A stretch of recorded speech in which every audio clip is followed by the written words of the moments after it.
Video के साथ, जिसमें आए हैं हमारे साथ अकरम भाई। अस्सलाम वालेकुम अकरम भाई। वालेकुम अस्सलाम। कैसे हैं? मैं ठीक हूँ, आप कैसे हैं? जी मैं तो बिल्कुल ठीक हूँ। असल में मेरे पास बहुत सारे लोग आते हैं ना, तो उनके नाम ज़बान पे बैठ गए। चलें फिर, कोई मसला नहीं है। और आप बताएं कि आप हमें क्या टारगेट देना चाहते हैं लोगों को, कि कितने आप सब्सक्राइबर या व्यूज़ क्या देना चाहते हैं? आप जो है 100 नहीं 150 व्यूज़ और जो है 15 लाइक्स। भाई साहब कुछ ज़्यादा ही मांग लिए, आपस की बात है। आप और पूरी वीडियो एंड तक देखें, और आपके शॉर्ट्स बहुत अच्छे हैं, वो भी जाके देखें। अरे शुक्रिया शुक्रिया। और यार आप लोग भी हमारी वीडियो पूरी एंड तक देखा करें, तो और हमारे चैनल को लाइक सब्सक्राइब करना मत भूलिएगा। और अब शुरू करते हैं अपनी हॉरर कहानी। एक शहर था, उसमें एक लाइब्रेरी थी जो कि माना जाती थी वो ना बहुत ज़्यादा ना खौफनाक लाइब्रेरी है। तो एक राइटर थी, तो उसको वो गई एक बार उसी लाइब्रेरी में जानने, यानी वो ना राइटर थी तो वो लिखती थी क्या कहते हैं वो क्या कहते हैं नॉवेल्स वगैरह। तो फिर एक बार वो वहाँ पे गई लाइब्रेरी पे जाने के बाद तो वो वहाँ पे बैठ गई। तो वहाँ पे केयर टेकर ने बोला कि तुम रात से पहले चले जाना घर पे। मतलब वो नॉवेल के लिए कोई कहानी ढूंढने गई थी? जी, वो लाइब्रेरी थी ना, तो वहाँ पे बहुत सारी किताबें पड़ी होती हैं, तो उनको मिक्स करके थोड़ा सा आइडिया लेके वो अपनी कहानी लिखती। तो केयर टेकर ने बोला कि तुम रात से पहले चले जाना। उसने बोला हाँ हाँ मैं तो चले जाऊँगी रात से पहले।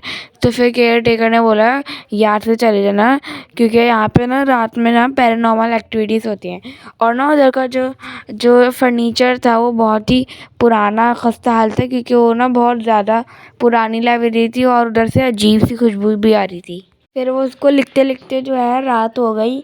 फिर रात में ना उसको ना अजीब सी चीज़ें, पहले तो एक किताब गिरी, तो फिर उसको लगा कि ये ऐसी हवा से गिर गई होगी, तो उसने वापस रखी जाके।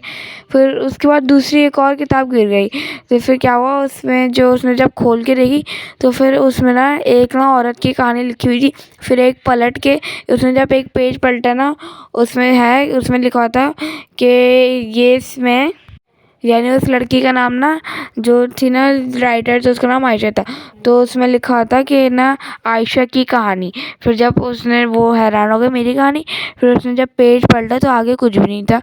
तो फिर वो समझी कि किसी और की होगी। फिर क्या हुआ, थोड़ी देर बाद वो जाके दोबारा लैपटॉप में काम करने लग गई। तो एकदम से उसको ना एक साया नज़र आया शेल्फ के पास।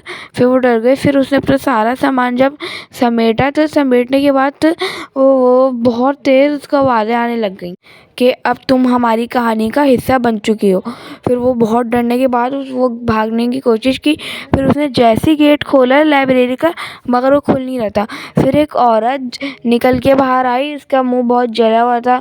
और फिर क्या हुआ, एकदम से जो है आयशा की, मतलब वो लाइब्रेरी से आई बाहर?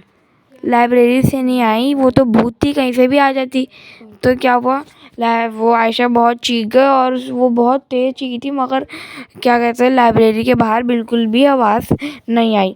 फिर जो केयर टेकर था सुबह आया, उसने गेट खोला तो अंदर देखा किताब पड़ी हुई थी सामने। किताब उसने जैसी खोली तो उसमें लिखा था आयशा की कहानी, और उसमें बिल्कुल वही लिखा था कि आयशा के साथ क्या हुआ। पहले उसको वो औरत दिखी, तो फिर क्या हुआ उसके साथ भी यही हुआ कि फिर क्या हुआ, वो जब पूरी पढ़ लेता है उसके बाद एंड में लिखा होता है केयर टेकर की कहानी, मगर केयर टेकर की कुछ भी नहीं होती। फिर वही औरत बाहर आती है, वो जिसका मुंह जला होता है, और ऐसी केयर टेकर के साथ भी यही होता है। उसकी बहुत वो डर जाता है और फिर वो बेहोश हो जाता है, और फिर उसकी भी कहानी उस बुक में लिखी हुई होती है। मेरी स्टोरी यहाँ पे एंड होती है। और थैंक यू हमारी वीडियो एंड तक देखने के लिए। अच्छा भाई, इनकी वीडियो तो एंड हो गई है। आप लोग बताइएगा आप लोगों को इनकी हॉरर स्टोरी कैसी लगी। अगर अच्छी लगी तो हमारी वीडियो को लाइक सब्सक्राइब करना मत भूलिएगा, और हमें बहुत ज़्यादा सपोर्ट करें और बताएं कि हम ज़्यादा से ज़्यादा कौन सी कहानियाँ सुनाएं। और इनका जो इन्होंने टारगेट दिया है उसको ज़रूर पूरा किएगा, और मिलेंगे आपसे कल। अल्लाह हाफिज़। लाइक सब्सक्राइब करना नहीं भूलिएगा। अल्लाह हाफिज।